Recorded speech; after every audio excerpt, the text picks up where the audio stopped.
प्रिय मित्रों, ढाल एकेडमी में आपका स्वागत है। जेएसएससी द्वारा आयोजित सहायक आचार्य परीक्षा कक्षा 1 से 5 एवं कक्षा 6 से 8 के लिए महत्वपूर्ण सामाजिक विज्ञान विषय से वस्तुनिष्ठ प्रश्नों का संकलन मैं यहाँ प्रस्तुत कर रहा हूँ, जो परीक्षा के दृष्टिकोण से आपके लिए बहुत ही महत्वपूर्ण एवं उपयोगी साबित होंगे।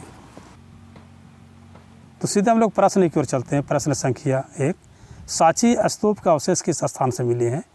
Option A Kankheda, B Kalim, C Gwalior, D none of these. तो जिसका सही उत्तर होगा वो ऑप्शन ए होगा कनखेड़ा।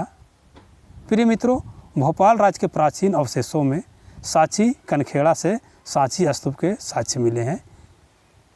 प्रश्न संख्या 2, सिंधु घाटी सभ्यता के मोहरे निम्न में से किससे बनी होती थी? ऑप्शन ए चमड़ा, बी कोयला, सी सेलखेड़ी, डी लोहा। तो जिसका सही उत्तर होगा ऑप्शन सी होगा सेलखेड़ी। प्रिय मित्रों, प्रश्न संख्या 3, सिंधु घाटी सभ्यता के किस स्थल से मिट्टी के बने हुए हल के साक्ष्य मिले हैं? Option A Vanmali, B Harappa, C Kalibanga, D Ropar. तो जिसका सही उत्तर होगा ऑप्शन ए होगा वनमाली। 9 प्रश्न संख्या हम लोग 4 की ओर बढ़ते हैं। सिंधु घाटी सभ्यता के किस स्थल से जोते हुए खेत के साक्ष्य मिले हैं? Option A Vanmali, B Kalibangan, C Harappa, D Surkotada. तो जिसका सही उत्तर होगा ऑप्शन बी होगा।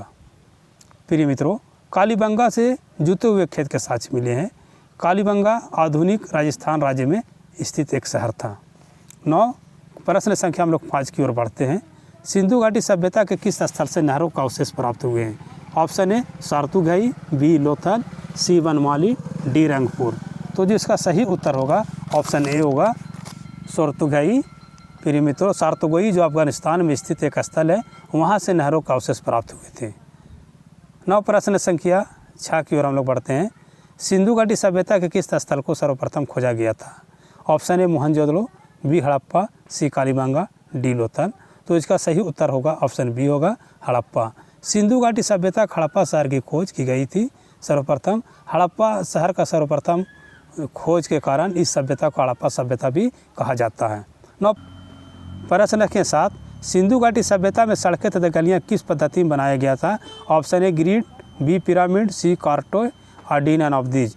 तो सिंधु घाटी सभ्यता में जो सड़कें तथा गलियाँ बनाई गई थी उस पद्धति का नाम था ग्रिड, इसलिए ऑप्शन ए सही उत्तर होगा। 9 हम लोग अब प्रश्न संख्या 8 की ओर बढ़ते हैं। मोहनजोदड़ो की कुओं की कुल संख्या लगभग कितनी थी? Option A 200, B 300, C 700, D 250। तो इसका जो सही उत्तर होगा ऑप्शन सी होगा लगभग 700। 9 प्रश्न संख्या 9 की ओर हम लोग बढ़ते हैं। सिंधु घाटी सभ्यता का कौन सा स्थल शिल्प उत्पादन केंद्र था? अर्थात सिंधु घाटी सभ्यता का मुख्य शिल्प उत्पादन केंद्र कौन था? ऑप्शन ए धौलावीरा, बी चंदुदड़ो, सी हड़प्पा और डी कालीबंगा। तो इसका जो सही उत्तर होगा ऑप्शन बी होगा चन्हुदड़ो। चन्हुदड़ो शिल्प उत्पादन केंद्र के रूप में प्रसिद्ध शहर था, जहां मुख्य रूप से मनके, शंख, धातुकर्म, मोहरे निर्माण तथा बाट बनाना कार्य किए जाते थे। 9 प्रश्न संख्या हम लोग 10 की ओर बढ़ते हैं। सिंधु घाटी सभ्यता के मोहरों की आकृति किस प्रकार की होती थी? ऑप्शन ए चक्राकार, बी बेलनाकार, सी गोलाकार और डी उपरोक्त सभी। तो इसका सही उत्तर होगा ऑप्शन डी होगा उपरोक्त सभी। 9 क्वेश्चन संख्या 11, मेसोपोटामिया के लेख में दिलमुन शब्द किसके लिए प्रयुक्त हुआ है? ऑप्शन ए बहरीन द्वीप, बी मिस्र, सी हड़प्पा, डी मेसोपोटामिया। तो इसका जो सही उत्तर होगा ऑप्शन ए होगा बहरीन द्वीप। बहरीन को मेसोपोटामिया के लेखों में दिलमुन कहा गया है। 9 प्रश्न संख्या 12 को हम लोग पढ़ते हैं। सिंधु घाटी सभ्यता में बाट सामान्यतः किस पत्थर से बने होते थे? Option A quartz, B chert, C many, D none of these. तो इसका सही उत्तर होगा ऑप्शन बी होगा चट। 9 प्रश्न संख्या हम लोग 13 की ओर बढ़ते हैं। मेसोपोटामिया के लेखों में मगान शब्द संभवतः किसके लिए प्रयुक्त हुआ है? Option A Bahrain, B Oman, C A और बी दोनों, डी नन ऑफ दीज।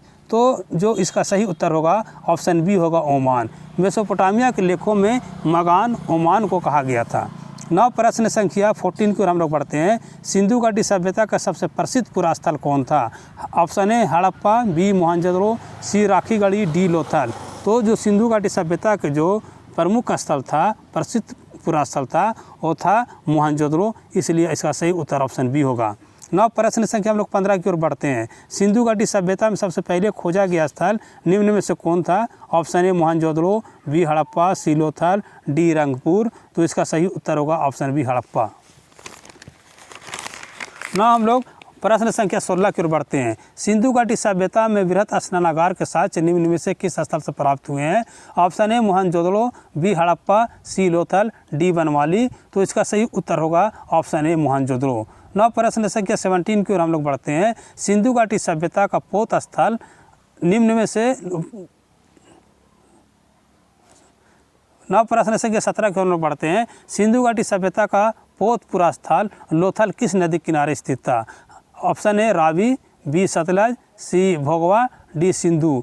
तो प्रिय मित्रों, जो इसका सही उत्तर होगा ऑप्शन सी होगा। लोथल भोगवा नदी किनारे स्थित था और लोथल सिंधु घाटी सभ्यता का एक पोत स्थल था जिसको हम लोग बंदरगाह कहते हैं। 9 प्रश्न संख्या हम लोग 18 की ओर बढ़ते हैं। मेसोपोटामिया के लेखों में मेलुहा शब्द किसके लिए प्रयुक्त हुआ है? Option A Harappa, B Bahrain, C Oman, D मिस्र। तो मेसोपोटामिया की सभ्यता में जो मेलुहा शब्द के लिए प्रयोग किया गया है वो हड़प्पा के लिए प्रयोग किया है, इसलिए इसका सही उत्तर ऑप्शन ए होगा। 9 प्रश्न संख्या हम लोग 19 की ओर बढ़ते हैं। हड़प्पा की खोज किसने किया था? Option A Stein, B Dayaram Sahni, C Rakhaldas Banerjee, D none of these. तो प्रिय मित्रों, हड़प्पा की खोज जो किया गया था 1921 ईस्वी में वो दयाराम साहनी के द्वारा किया गया था। इस दृष्टिकोण से option B is the correct answer of the question number 19। Now हम लोग क्वेश्चन 20 की ओर बढ़ते हैं। लोथल के खोजकर्ता कौन थे? अर्थात सिंधु घाटी सभ्यता के जो पूरा स्थल है लोथल, इसका खोज किसने किया था? तो option A Madhav Rao, B Ranganath Rao, C Stein, D Dayaram Sahni. तो इसका जो सही उत्तर होगा ऑप्शन बी होगा रंगनाथ राव। 9 हम लोग प्रश्न संख्या 21 की ओर बढ़ते हैं। सिंधु घाटी सभ्यता के किस शहर से लिपस्टिक के साक्ष्य मिले हैं? ऑप्शन ए चंदुदड़ो, बी हड़प्पा, सी आलमगीरपुर और डी लोथल। तो इसका जो सही उत्तर होगा ऑप्शन ए होगा चंदुदड़ो। चंदुदड़ो से ये लिपस्टिक के साक्ष्य मिले हैं। 9 प्रश्न संख्या 22 की ओर हम लोग बढ़ते हैं। मोहनजोदड़ो के खोजकर्ता कौन थे? Option A Rakhaldas Banerjee, B Dayaram Sahni, C Ranganath Rao, D Stein. तो जो इसका जो सही उत्तर होगा ऑप्शन ए होगा राखालदास बनर्जी। ना हम लोग क्वेश्चन नंबर 23 की ओर बढ़ते हैं। हड़प्पा सभ्यता के सबसे लंबे अभिलेख में लगभग कितने चिन्ह मिले हैं? Option A 26, B 35, C 40, D 46। तो जिसका सही उत्तर होगा ऑप्शन ए होगा 26। ना हम लोग प्रश्न संख्या 24 की ओर बढ़ते हैं। हड़प्पा सभ्यता की लिपि किस दिशा से किस दिशा अर्थात किधर से किधर लिखी जाती थी? ऑप्शन ए दाएँ से बाएँ, बी बाएँ से दाएँ, सी ऊपर से नीचे, डी नीचे से ऊपर। तो प्रिय मित्रों, जो इसका सही उत्तर होगा ऑप्शन ए होगा दाएं से बाएं। 9 प्रश्न संख्या हम लोग 25 की ओर बढ़ते हैं। मेसोपोटामिया का अभिलेखों में वर्णित मेलुहा को किनका देश से संबोधित किया गया है? ऑप्शन ए किसानों, बी मछुआरों, सी ऋषि मुनि, डी नाविकों। तो इसका जो सही उत्तर होगा ऑप्शन डी होगा नाविकों। प्रिय मित्रों, आशा करते हैं ये प्रश्न आपके लिए बहुत ही महत्वपूर्ण होंगे और मेरे चैनल के साथ आप जुड़े रहें ताकि आपकी परीक्षा की तैयारी में मैं सहयोग कर सकूं। धन्यवाद।